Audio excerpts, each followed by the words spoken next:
The restaurant would be closed today, giving the staff a breather after last night's event, but Vadim still woke early when his Omnipad pinged. Mel, I'm okay, but lots to tell. Will call when I can. Say nothing. Vadim wrote and discarded 5 replies before giving up. As if there's any chance I'm getting back to sleep now. Vadim rubbed his eyes and looked at the time. After the chaos at the palace and the long trip home, he'd had less than 4 hours sleep. Mel knew his working hours. She wouldn't usually text him like this after such a late night. What could be so important that... Vadim's blood froze as he swiped open the newscasts. Headline after headline showed the twisted wreckage of the Imperial limousine. She's alright. She texted me. She's alright. Vadim wrapped his arms around himself and rocked himself, trying to force down the horror. Melondi was alright. But if she was okay, then who... Oh, merciful deeps! Rising from his bed, Vadim staggered out of his room. He was surprised to see the light coming from their kitchen, and made his way there unsteadily. As awful as he felt standing framed in the door, it could scarcely match the wretched sight of his father, huddled at the table.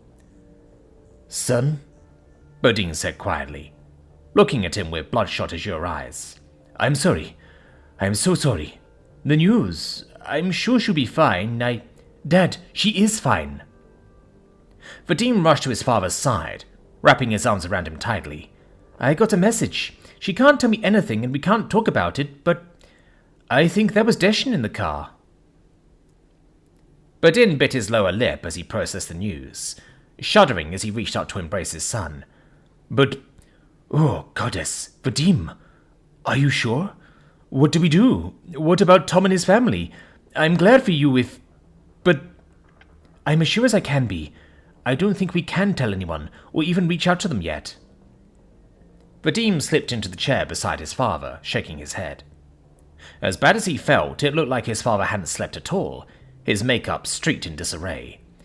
I have to believe Melondi's alright. This is just what life is going to be like with a princess, I guess. Sometimes? I'm sorry. I'm so sorry. I should be... The other news! Vadim shuddered as a wave of fresh tears rolled down his cheeks, and he bawled. It's all just so awful! What is it? Vadim tried to shake off the sense of reality slipping from under him, as the room threatened to spin. Father, what other news? Vadim hiccuped, before pointing mutely at the Omnipad laying on the table. Vadim reached for it, abandoning the live video feeds as he swiped the news texts up on the kitchen monitor. The first 2 pages were glaring coverage of the accident, and he scrolled past them, blushing at the vivid picture of today's page 3 guy. That was where he found the first of the stories. Culinary catastrophe. Even as the news continues to come in regarding last night's accident involving Princess Kalira, we look at the root cause of last night's evacuation.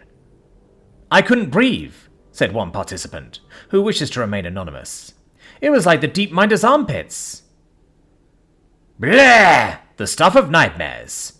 Desperate to unsee their horror, reports are coming in from area hospitals inundated by requests for emergency therapy from the traumatized victims. It was in my teeth. Goddess, I can still taste it. Emesis emergency. There's a new definition of the word piquant today after the riot at last evening's Imperial Science Awards. This reporter has never seen the like, as victims gag at the mere mention of last evening's dinner at the Northern Palace.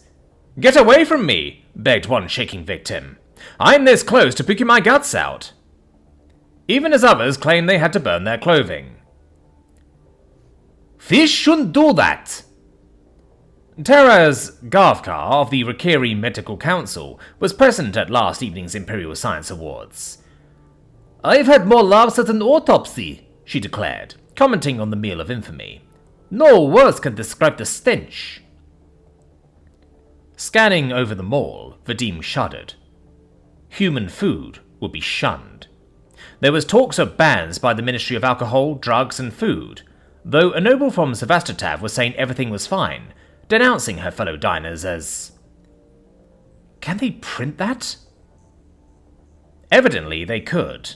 They had. But it was still bad. Vadim looked up at his father with love in his heart.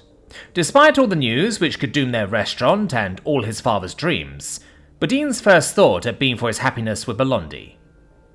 But they worked so hard on the restaurant. His father's reputation as a celebrity chef would be in tatters, but this had been their first mistake since Professor Warwick helped translate the recipes. They had loyal customers. They could rebuild. And Melondi was all right.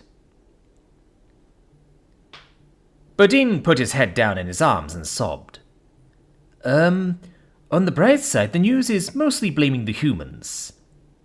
Vadim tried to rally for his father's sake. People love our food.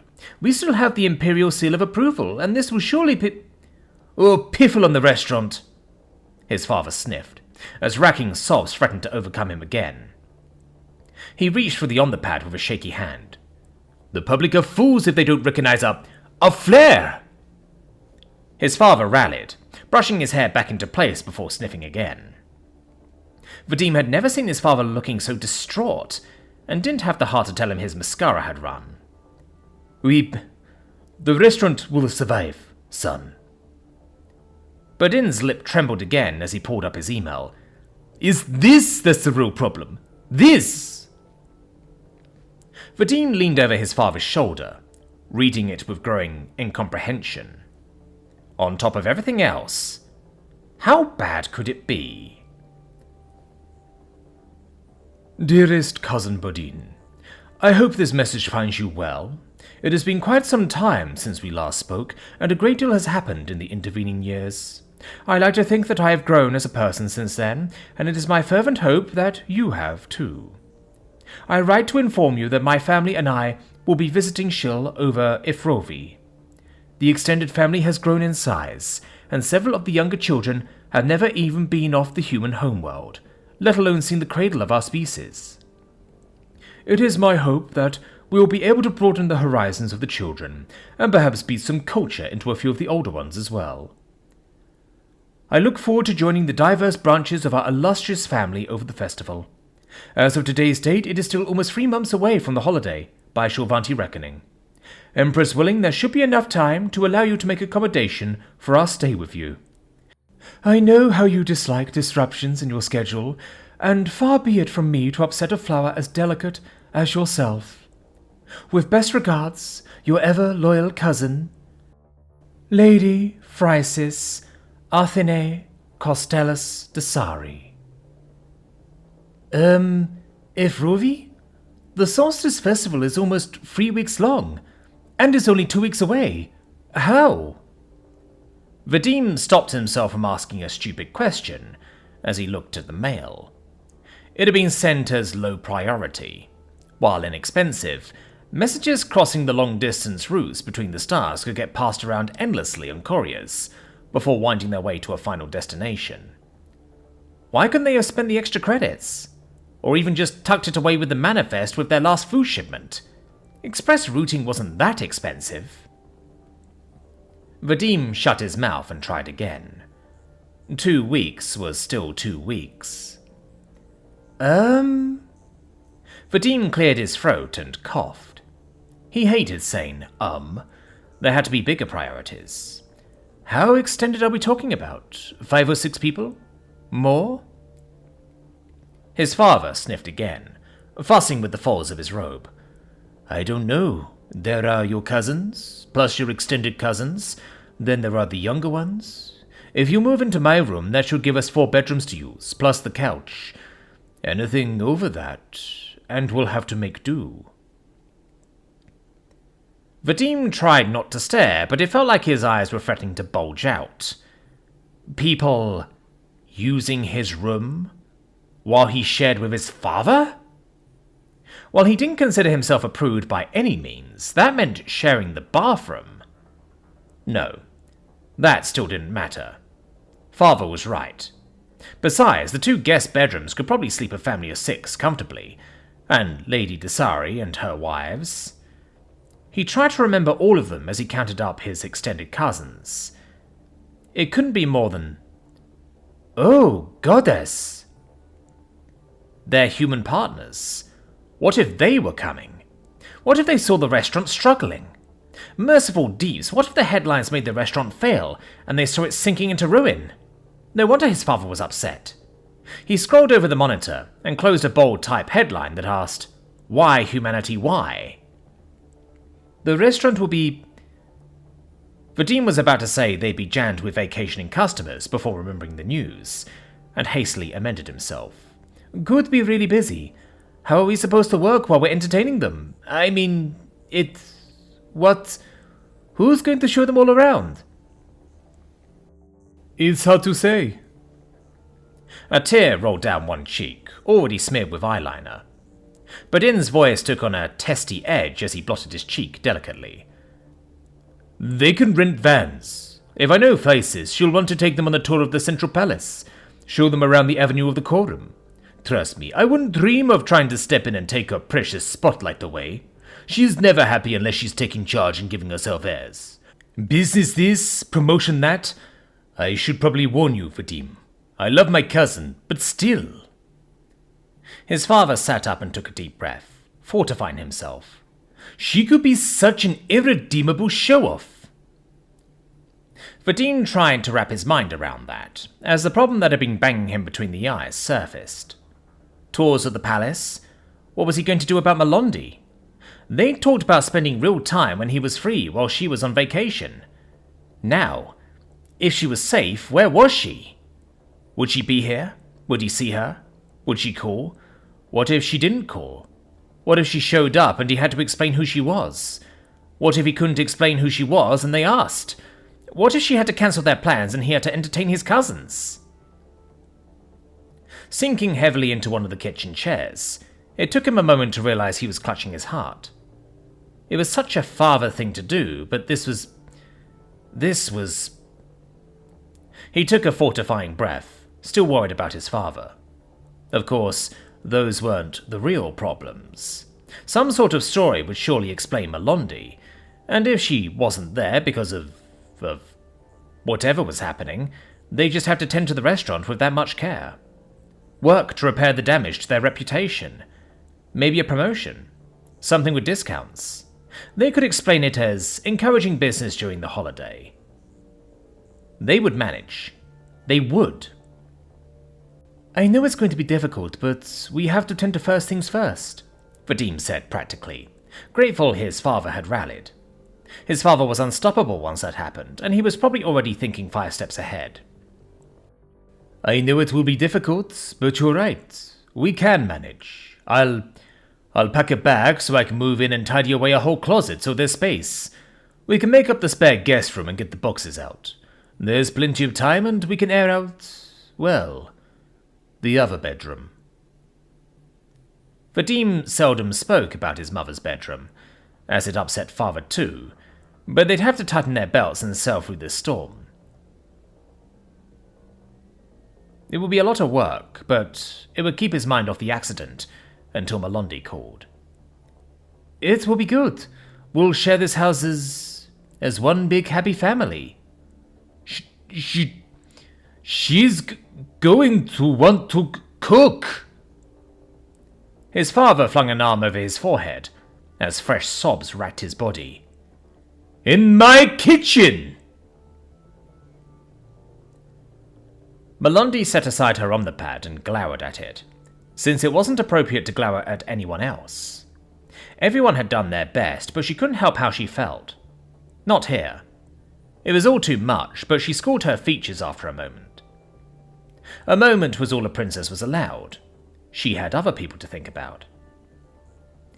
Vadim will keep my secrets, she said, trying to keep any hint of reproach from her voice. It was her decision, and she wasn't in the mood for a debate.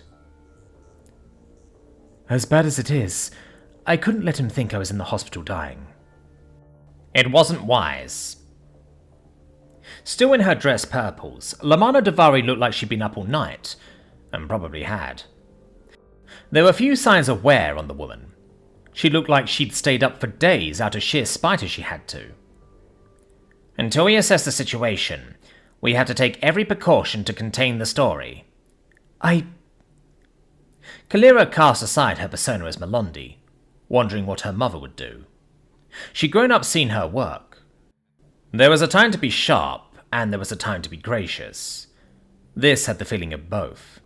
I appreciate your efforts, but Vadim is more than my boyfriend. When all of this is over, I'm going to propose. It wasn't much, and she still felt the words ringing in her ears. She was still young. This was rushing headlong into a commitment. But Vadim? Vadim had been there through all of this. Loved her when he had no idea about who and what she was. Then carried on loving her after he did. If she lost him, would she ever find that again? Probably not. Which meant someday he would be a prince, and Lamana Davari would just have to come to terms with that right now. I appreciate everything that you've done, and the sacrifices made by Pod 7. Goddess, Deshin. Her father would be a wreck, and Captain Tonnis too. Please send me the news from the hospital as soon as they're out of surgery. However, with all the focus there, I want to go back to my rooms. It's important. She said the words with more conviction than she felt, but the conviction was there, nevertheless. She'd nearly lost her best friend. Letzi was badly wounded. Vadim would surely be wondering what was going on. She needed to see them all. Sitting here in the bunker with the death's heads? No, it wouldn't do. She couldn't hide here. She would not. They'll receive the best care Imperial medicine can provide, but we can't sit idly by. Far from it, Your Highness. I've already checked with the hospital and all the arrangements have been made. Davari looked tired, but her words were still firm with conviction. You just can't afford to leave the campus right now. I'm sorry, but in my opinion, you never should have. I realize that, Agent Davari, but I am not going to be a passive participant in my own fate. That attack by Tejo, my cousin, Satora. Now we've lost Sergeant Kalani. This woman's just an agent, and I want to hit back. I am tired of this feeble hiding, Kalira said firmly, as she rose from her chair. She hadn't expected the captain to stand to attention, but it was gratifying when she did. Her mother always said this was what counted, lending your strength to others, even when things seemed at their worst. She'd never fully understood until now. We need rest, so we're all thinking clearly, but I'll be back here in 7 hours for a meeting with my cousin Indara. She needed to know her best friend would live, and that Captain Solani and Sergeant Vaco would pull through. She needed to know Tom Warwick was holding together. She needed to act on this, rather than let Camordri's minion act with impunity. Melondi had stayed safe for all of them, but their safety came with her own. She needed a plan, and a cold certainty gripped her. History would never know the details of how her sister was tearing their family apart, but she knew who might have a plan. I'll need my uncle, and once I know that Deshin and Letzi are safe, I'll need Tom Warwick. Sel watched as Ferry swiped through the list on her omnipad and shook her head. Zhe'riva's totally psychotic. Why sugarcoat it? She's heading into a typhoon at full sail. Perched beside Ferry on the couch, Slip's eyes were ringed with dark circles and she rubbed them angrily. What I want to know is how. How could the Interior promote someone like that? Apparently she's very driven, Classy said judiciously, but even she looked worse for wear. Sel wasn't sure if she was glad to see it or not. They were all tired, but it helped to know they were all feeling it too. Yeah, off the edge of a cliff, Slip shot back. Come on. The conservative guess is she's killed dozens of people. What'd you even say to that? It's more than just a hobby. Sel watched as Classy flinched. It bore some thought that Zhe'riva had been paired with Classy's cousin to take them down if the Inquisition had turned into a mistake. Slip probably hadn't meant to rub it in, but pointing out details felt like a lost cause. At least 8 of the names on the list of victims had been their targets, and Slip seemed to be taking it very personally. I know that none of us like the news, but how much does it really change things? Reaching for her tea, Sel smothered a yawn. She was tired, they all were, but her mind was active. Adam looked red in the face, and his jaw was working as he scowled. None of them had taken the news well, but Camordri was still Class's family. If anyone had a right to be pissed, it was her. I know this may sound wrong, but I'm not surprised that the Imperium keeps track of psychopaths. There were rumours that the Consortium was looking at Earth to recruit... What? Ferry and Slip squawked in unison, while Classy sat there quietly, looking composed. Adam glowered, though that wasn't a change. What do you mean, what? Did you not see how many of our team is on the Imperium's list of nutjobs?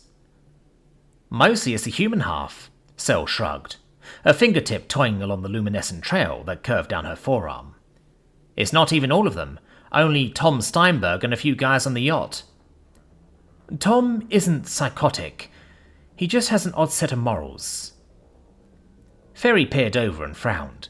But this, the Inquisition should be removing these people, and the Interior just has them in their back pocket in case they're useful? Classy seemed to deflate, rubbing her forehead warily. What are you getting at, Cell? It's just... Cell frowned, her expression a 1,000-yard stare. When we were backtracking out from where they found Satora's body, I kept thinking this wasn't amateur work. Then things got a little exciting. Can we just call it a trap? Adam broke his silence. The important thing is that no one was to blame. None of us. We all should have been out there together. What I'm saying is the Interior's list of wackos reads like a perp walk. No wonder Zhe'riva was able to latch onto Tejo so easily. We could have been running down where these people are because I'll bet anything that one of these shell suckers is Satora's killer. Cell glanced over to where Ferry was squirming on the couch and decided to press on. Adam had been blaming himself for not being there for weeks, and Ferry was still blaming herself for getting caught out.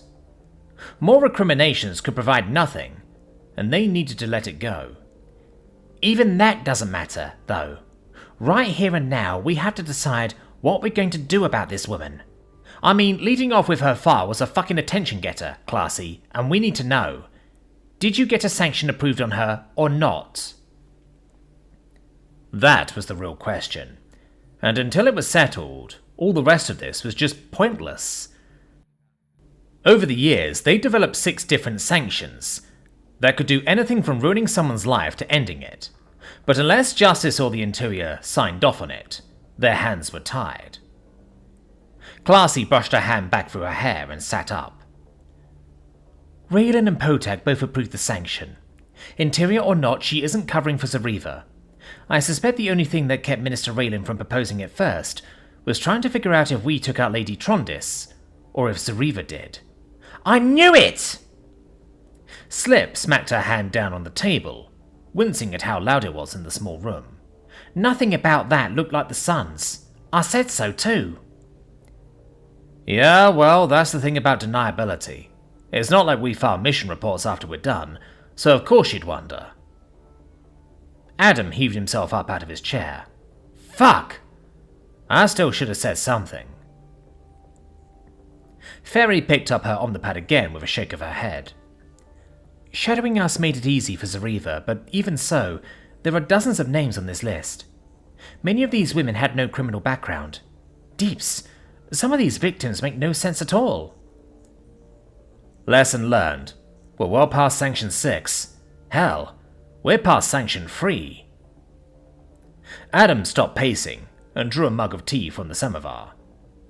He usually passed on tea, but it was early, and it was a testament to how tired they all were. She's your cousin's aide, Dara. That doesn't make her one of her ours, but the way I see it, it's still your call.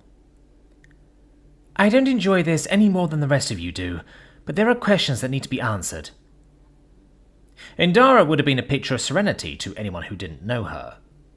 As Cell watched, her co-wife's lips quirked once. Sanction 2. Fair enough. Adam scooped up his omnipad. It's early, but I'll get things rolling with Steinberg. Cell took a sip of her tea and settled back, watching her husband and wives. There was still a lot that could go wrong. Sanction 2 always posed risks, But Indara had a right to answers, and Minister Raylan setting Zhe'riva up simplified matters. They'd make the grab work, and afterwards, it would be almost a 4-week trip out to the penal planet, where Kadira Zhe'riva would disappear forever. And if Classy didn't like Zhe'riva's answers, the airlock made Sanction 1 simple. Some things never change. Dr. Mike Khalil paused at the door to the waiting room, as the thought ran through his mind. Giving bad news was one of the things he hated most. He didn't mind Dr. Hansel asking him to talk to Warwick and his wives. She'd been in surgery all night working on the girl, and was still checking on her post-op. Beside Hansel, Alisov, Kessel, and Troyan were all good surgeons, and the 5 of them headed up Princess Indara's medical team. Even so, it made for some long days with no notice. Kessel and Troyan were still in surgery. Indara's family and her extended servants had needed discreet, quality surgical care more than once, and he'd never expected to be packed off in a troop ship disguised as a yacht, but that was the job. He tended to Prince Adam and the other humans aboard, while Hensel and the others tended the Shovanti.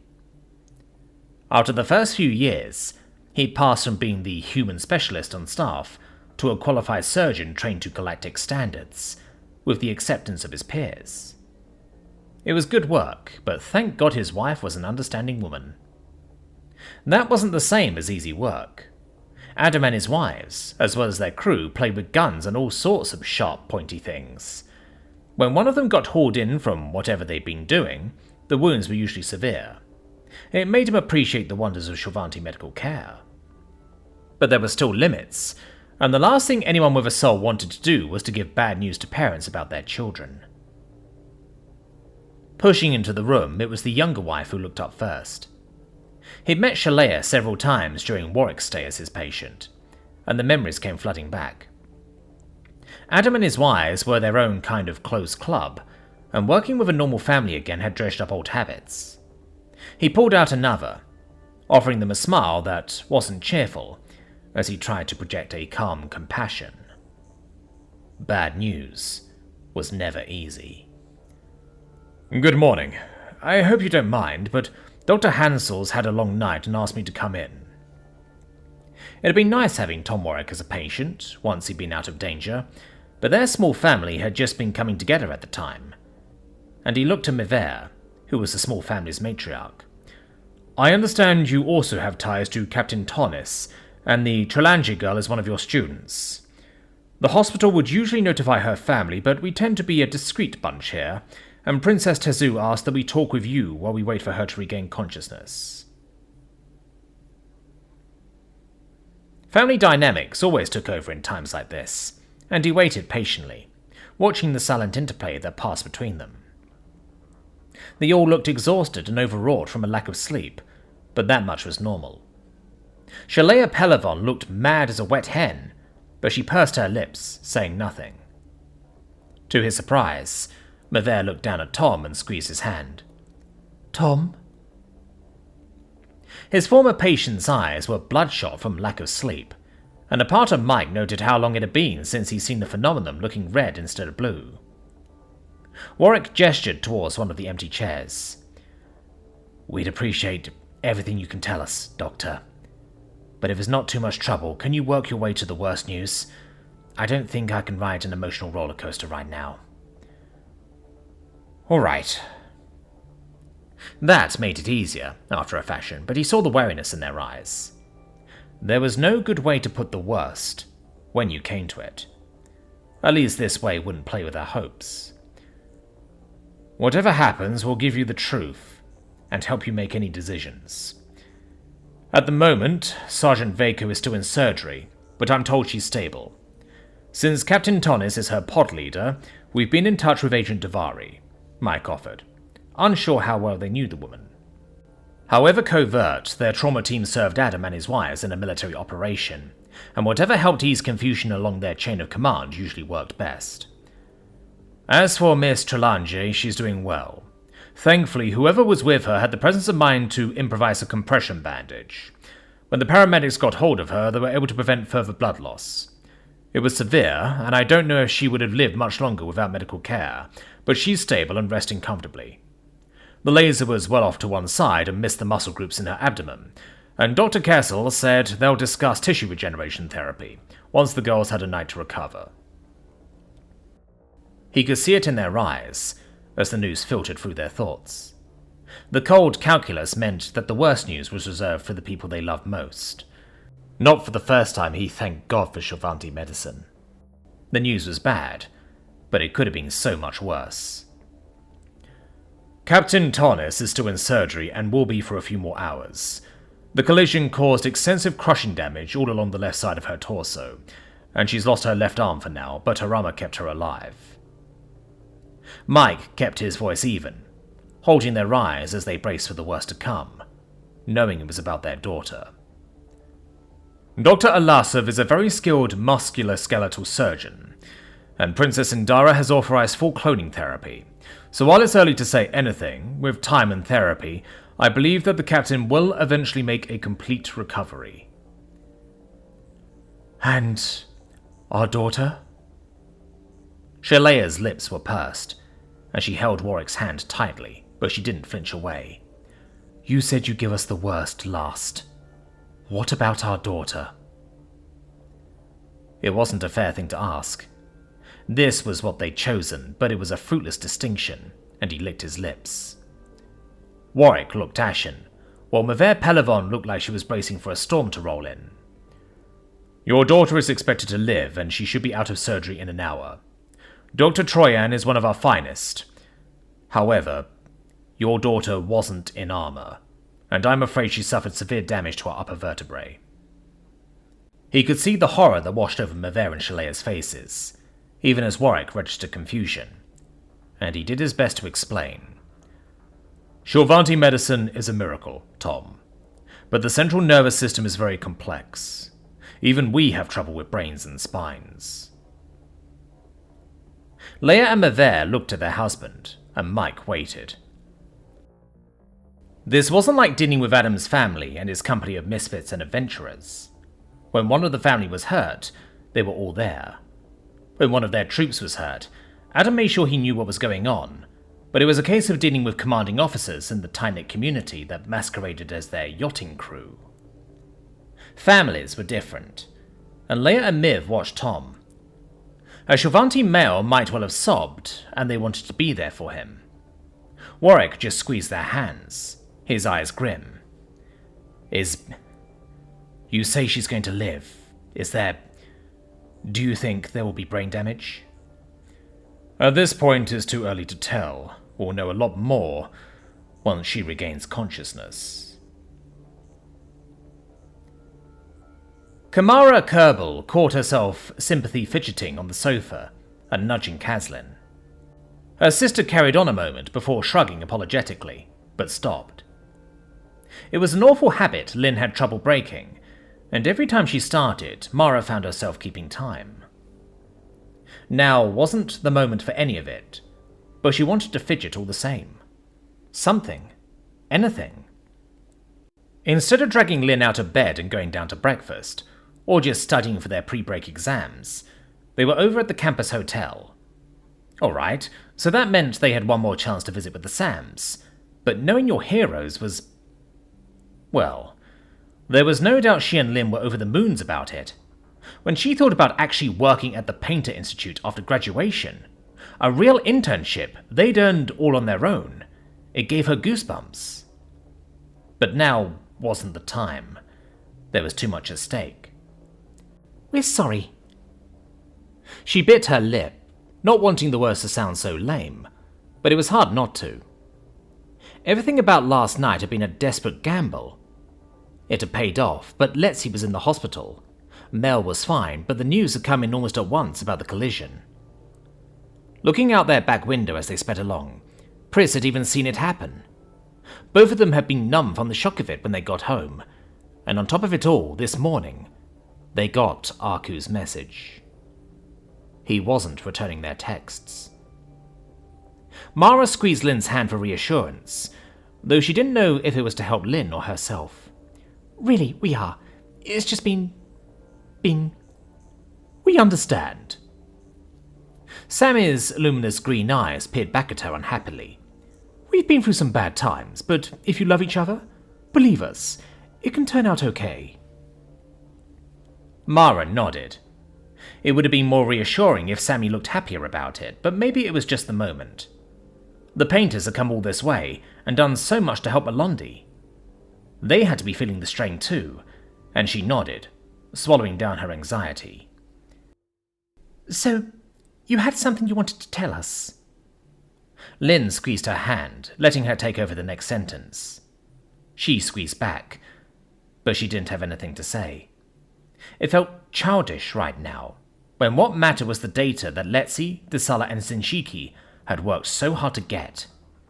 Everything came down to that. We do. Sam sat down and set a hand on Sammy's shoulder, taking over.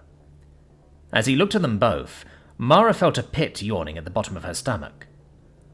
We went over all of the folders copied onto the drive, and they're all the same. We tried everything, Sammy blurted, desperation seeping into their voice. We've tried brute forcing it. We used a key program running billions of combinations in case it was encrypted. Sammy ran their fingers through their disheveled hair, their eyes red from staring at lines of code all night. We tried rainbow tables, cipher decryptors, and side-channel analysis, even reverse tracking every keystroke to fish out a menu or some kind of response. So, you couldn't break it then? Mara tried not to sound reproachful, but this was the Sams. If they couldn't break the code, what chance does she have? It had to be some kind of interior supercode. Something created by teams of the most devious minds. A code so twisted and devious that even Agent Davari wasn't giving up the secret. That's just it. Samuel shook his head. It's just noise. Static. Generated garbage to create big files full of nothing. If you look at the data from a topological standpoint instead of content, it becomes clear. We're looking at pseudo-random data processed in a very convincing way. Most people would probably still be trying to break it, but we have a lot of experience with this specific kind of scam. Faking data is kind of our thing. Samuel glanced over at Sammy and gave them an uncertain smile. There's no actual content there. We're sorry. We were certain that we'd crack this wide open and give it to you before we had to leave, but there's no actual data at all. Sammy glanced back at Samuel, who nodded. Just be careful. Having a hard drive full of fake data means that whoever you are gunning for expected to have it stolen at some point. She knows you're after her, and she thinks she's clever. She could do anything. In the dimly lit room, the glow of the computer screen cast an eerie blue hue across Kadira's body. She lay in her hidden room, secure from the prying eyes of the world, relishing the silence that surrounded her. Not so secure as it was, though, but what did it matter? The event to this shell had been a triumph. Lamana Davari had caused no end of chaos in an elaborate scheme to outwit her, but it had been a wasted effort from the start. The seas of Davari's deception had been threadbare from the start. Only a fool would bring Kalira to her very doorstep, almost begging her to make an attempt on the princess's life. Away from here, though. Away from here. It was worth it just to watch the palace fall into chaos. What had it cost, really? 3 dead women and a throng of useless courtiers. Who cared?